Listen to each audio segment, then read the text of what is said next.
नमस्कार, मैं हूं पंडित अरविंद गौड़। स्वागत करता हूं आपका अपने YouTube चैनल ज्योतिष विद अरविंद गौड़ में। हमारी आज की चर्चा का विषय है गोचर के राहु को अपनी जन्म कुंडली में कैसे देखें, वो शुभ फल देगा कि नहीं। या एक और तरीके से बोलूं कि आपकी जन्म कुंडली में राहु जन्म के समय से ही शुभ फल देने वाला है या अशुभ फल। अगर आपको ये बात समझ में आएगी कि आपका राहु इनिशियली कैसा है, प्रारंभिक रूप से राहु की क्या अवस्था है, तो उसे आप अपने गोचर के साथ जब देखेंगे तो आपको पूरा आनंद प्राप्त होगा, सारी बात साफ साफ समझ में आएगी। अब मेरे लिए एक बड़ी प्रसन्नता का विषय है जो मैं आपके साथ शेयर कर रहा हूँ, वो ये है कि ये मेरा 150वां वीडियो है। मेरे लिए बड़ी खुशी की बात है, आप सब वीडियो देखते हैं, मुझे वीडियो बनाने का प्रोत्साहन मिलता है और मैं आपके लिए नए नए वीडियो बनाने का प्रयास करता हूं। तो आज एक सबसे आसान तरीका जो संभव है, सिर्फ 15 सेकंड में कैसे बिल्कुल ऐसा आदमी जिसने जीवन में ज्योतिष कभी ना देखी हो, अपनी कुंडली कभी ना छुई हो, वो भी कैसे पता लगाए कि उसकी जन्म कुंडली में राहु शुभ फल देने वाला है या अशुभ। ये तरीका थोड़ा ढूंढ के निकालने की कोशिश की है और अगर ये वीडियो आपको अच्छा लगेगा, पसंद आएगा, आप इसे प्रोत्साहन देंगे तो फिर मैं हर एक ग्रह के लिए ये वीडियो बनाने का प्रयास करूंगा। तो बहुत आसान तरीका है, आप देखेंगे स्क्रीन पर मैंने अभी आपको एक कुंडली दिखाई है और उसमें कुछ जगहों को मैंने सर्किल करा है। तो जो सर्किल में आ रहे हैं वो बेस्ट परफॉर्मेंस देने वाले हाउसेस हैं, यानी घर। उसमें मैथमेटिकल नंबर क्या है उसको 1 मिनट अभी छोड़ दीजिए। तो सबसे पहले क्या करना है, जो हमारा पहला काम है, अपनी जन्म कुंडली सामने रखें, अपने राहु को देखें कहाँ लिखा है, उस पर उंगली रख लें और अब देखिए कि क्या जो ये स्क्रीन पर कुंडली मैंने दिखाई है इसमें भी राहु वहीं पर आ रहा है। अगर सर्किल वाले जगहों पर आपका राहु आया तो पहली कंडीशन ये हुई कि राहु आपका गुड रिजल्ट देगा। अगर वो ग्रीन जगह पर आया तो एवरेज, जहां कुछ भी मार्क नहीं है, बिल्कुल ब्लैंक छोड़ दिया गया है, वहां बैड। तो आपकी पहली कंडीशन यहां पूरी हो गई। अब आप सेकंड टेबल अपने स्क्रीन पर देख पा रहे हैं। इसमें आपको देखना है कि जहां राहु है वहां का मैथमेटिकल नंबर क्या है। अगर वो मैथमेटिकल नंबर कलर्ड नहीं है तो अच्छा, कलर्ड कर दिया गया है तो बुरा। 2 टेबल हो गई। इसके बाद आपको सिंपल इन दोनों को जोड़ देना है। ये तीसरा टेबल पे ध्यान दीजिए।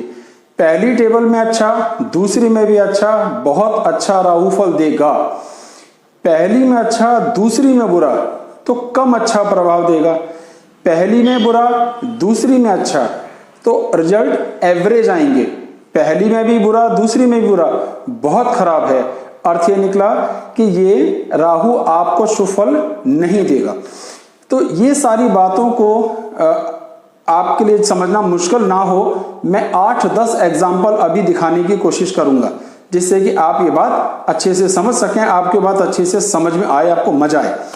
क्योंकि मकसद यहाँ ये है कि सिर्फ गोचर की डिटेल्स बताने का तब तक कोई लाभ नहीं जब तक कि आप अपनी परमानेंट कुंडली में ग्रह की स्थिति को ना समझ सकें। क्योंकि यही शिकायत आती है कि हमें कैसे पता चलेगा कि जन्म के समय हमारा राहु कैसा है या कोई भी ग्रह कैसा है।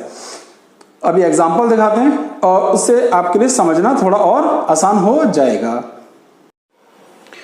तो अब आपको बहुत इजी तरीका, इतना आसान तरीका चेक करने का कि राहु की क्या सिचुएशन आपकी कुंडली में, एग्जांपल देता हूँ और थोड़ा सा ध्यान से देखिएगा। मैं जो दिखाऊंगा उसको ध्यान से देखेंगे, ऐसा नहीं हो सकता, आपको समझना है। एग्जाम्पल के लिए हम इस डमी कुंडली को ले लेते हैं। अब ये कुंडली है, मान लीजिए आपकी कुंडली है और इस कुंडली में आपका राहु यहाँ है। ये क्या है, 4th। आपकी कुंडली में यहाँ क्या लिखा है क्या नहीं लिखा आप छोड़ दीजिए, सिर्फ देखिए राहु यहाँ है और इस हाउस को इस कुंडली में देखिए ग्रीन, मतलब एक एवरेज असर देने वाला घर है। यहाँ कौन सा नंबर लिखा है, मैथमेटिकल नंबर 4 हमने ठीक बताया, तो इसका मतलब अच्छा, ऑन दी होल रिजल्ट अच्छा आएगा। ये कैसे देखा, अच्छा और अच्छा, लेकिन ये घर एक एवरेज हाउस है इसलिए वेरी गुड तो नहीं होगा पर लगभग वेरी गुड ही रिजल्ट आएगा। भगवान श्री कृष्णचंद्र की कुंडली में भी राहु यहीं पर है। अगर ये बुरा असर करता तो उनकी कुंडली में राहु यहाँ नहीं होता। एक और एग्जाम्पल लेते हैं, कोई मुश्किल नहीं है, बहुत आसान है, जरा सा ध्यान देंगे तो समझ में आएगा।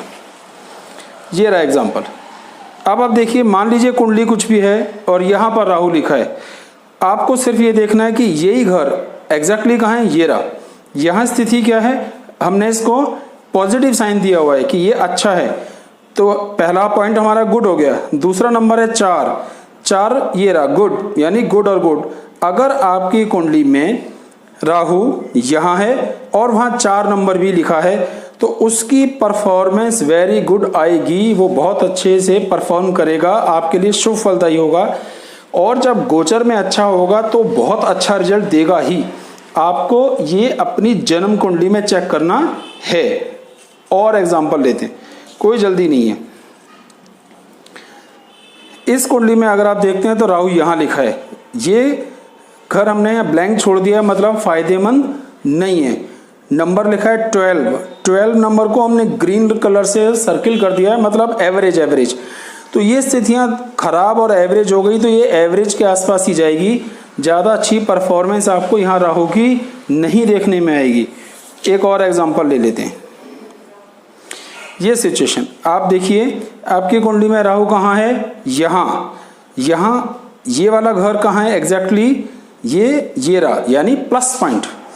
यहाँ कौन सा नंबर है, 7 हमारे लिए क्या है, प्लस। दिस मीन्स अगर आपकी कुंडली में यहाँ पर राहु है और 7 नंबर है, हमारी पहली और दूसरी टेबल पे सही आ रहा है, तो गुड और गुड यानी वेरी गुड, बहुत अच्छे रिजल्ट आपको देने चाहिए, वो देगा।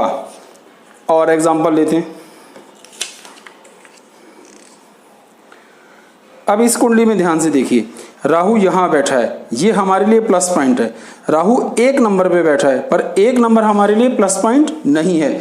तो पहला हमने क्या देखा, गुड, दूसरा हमने देखा बैड। दिस मीन्स ये लो गुड हो गया, खराब नहीं है, पर परफॉर्मेंस बहुत शानदार आपको नहीं मिलेगी। इसको समझ लीजिए, इस टेबल को भी ध्यान से, इसका स्क्रीनशॉट लीजिए, आराम से देखिए, कोई मुश्किल नहीं है, बिल्कुल सिंपल तरीका, इससे ज़्यादा आसान तरीका नहीं मिलेगा। और एग्जाम्पल लेते हैं। ये रहा राहु कहाँ है, इस घर में। ये वाला घर कहाँ है, ये रहा प्लस पॉइंट। यहाँ कौन सा घर बैठता है, 11 नंबर अच्छा। दिस मीन्स पहली टेबल में भी गुड, दूसरी टेबल में भी गुड, वेरी गुड, बहुत शानदार परफॉर्मेंस आपका राहु जिंदगी भर आपको दे सकता है। गोचर में भी जब अच्छा चलेगा तो बहुत अच्छे रिजल्ट उसके मिलेंगे। और 2 एग्जाम्पल ले लेते हैं, कोई जल्दी नहीं है, बात को समझना चाहिए। मान लीजिए राहु यहाँ पे है, अब ये घर हमारे लिए ब्लैंक है, मतलब बुरा। पहला घर कौन सा हो गया, बैड।